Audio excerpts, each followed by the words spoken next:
This project was just for the back, and we had the chance to do the first sitting before the lockdown, and after the lockdown we did 2 or 3 more sittings, and the client, a surgeon, was so excited that he decided to extend the design over the shoulder and to the chest. Here there is the scan that I did where I took the size of the extension and pretty much the design it should have on the chest. It was quite difficult because the space over the chest is not so much. Here there are a few references that I found online.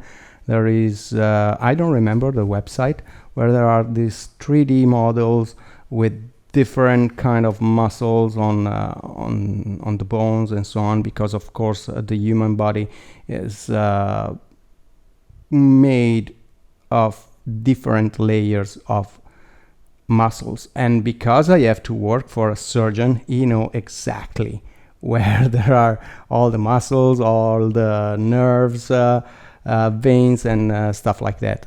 And this was useful, but not so much. Anyway, I did exactly the same work that I did before for the back, but here was a little bit different and more difficult because I had to work on, let's say, in a sort of 3D environment. What I mean is you work on the back and it's pretty much flat, and you have to recreate the 3D effects of the tear, of the muscles, and all the stuff that's beneath.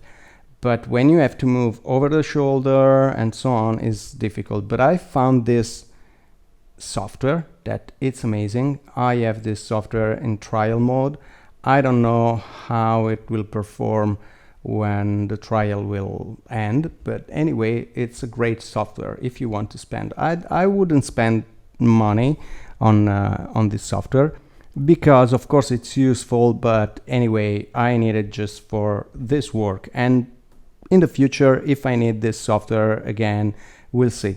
I don't know, but anyway, it was really helpful because it gave me the chance to study a little bit better the anatomy, because that software gives you the chance to add limbs, muscles, nerves, and so on and so forth in different part of the body or the full body, and so you have the chance to see exactly what you're doing. Because of course, if I have to recreate this kind of tear, I need to know exactly what kind of muscle there are under the skin, because of course I'm working for a surgeon, so is there telling me this is wrong, the hair area here will cut in a different way and stuff like that. Even if by a surgeon, I didn't expect that he almost wanted, I don't know, like if the skin is a piece of paper just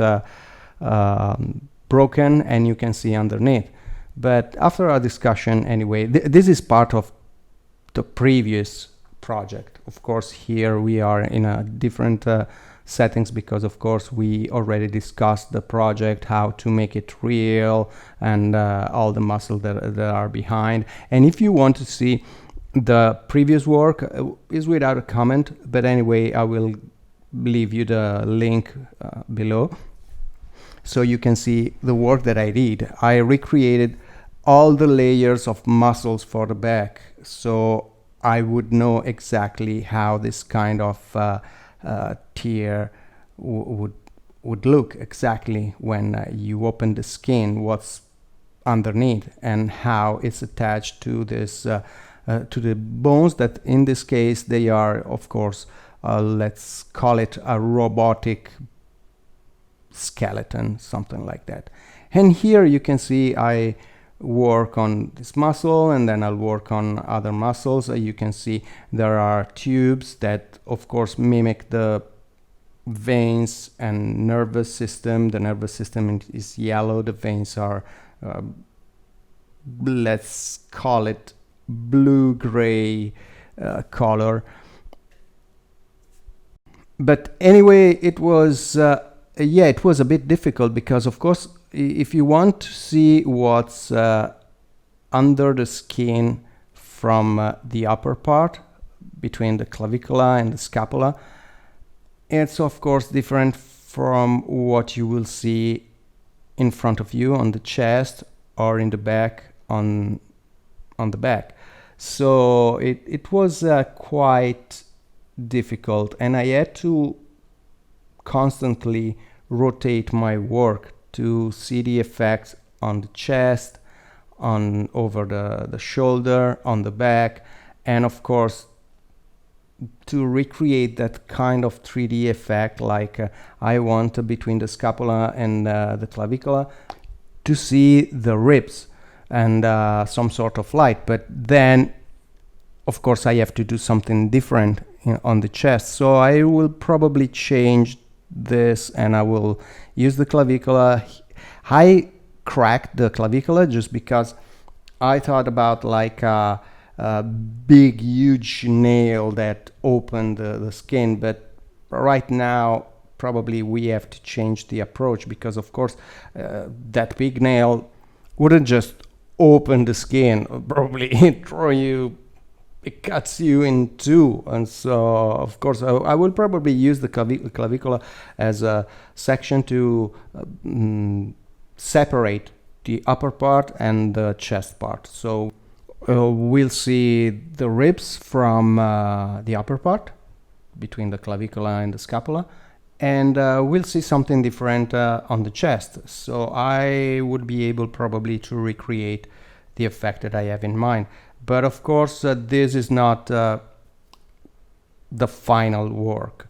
It's just to give my client an idea about how it will be on the body, if he wants something bigger, more open or closed or whatever. But I'm pretty sure that I have to redo all this stuff freehand on his skin, because it has to be accurate with the anatomy of my client. So I can't place the clavicula and the scapula in different areas or something like that. And I would need to evaluate where there would be the ribs and all the muscles and everything, because of course he's a surgeon and he wants something really accurate. So we have for sure to work freehand on his body, and this is just for me to study and understand exactly where I want to go, what kind of effect I want, and also to discuss with him if it's something that he likes or not. But right now, with the work completed, he already said I want something bigger. So we'll see. Probably this is just a sketch just to understand how it will work. And you can see I use part of the old design, because I don't see why I have to spend so much time to recreate something that I already have in place, like where the tears start, it will go away. So I reuse that part. I just duplicate it and I place it in a different position. And of course I'm changing the shadows and stuff like that, because of course the light that lights up the back in some way, well, actually is the same light that will light the chest and the upper shoulder. But when you work on a flattened design, well, the light will come from the exact opposite side than the back. I don't know if I'm explaining, but I'm explaining myself, but I think it's pretty clear. So it was a little bit difficult to work on this one, but I'm sure that when I will work on his body, everything will be easy to do, because of course it's different to work on a body than working on a flat surface, when you have to do something that goes from one side of the body to the other side, especially if you have to work on something really schematic or really stylized, like I don't know, a tribal or an abstract Biomech or something like that. It's everything is easier because you can invent whatever you want, but when you have to work on something that must be anatomically coherent with the body of your client, well, everything is different. You don't have many chances to improvise. Here I'm doing just a little bit of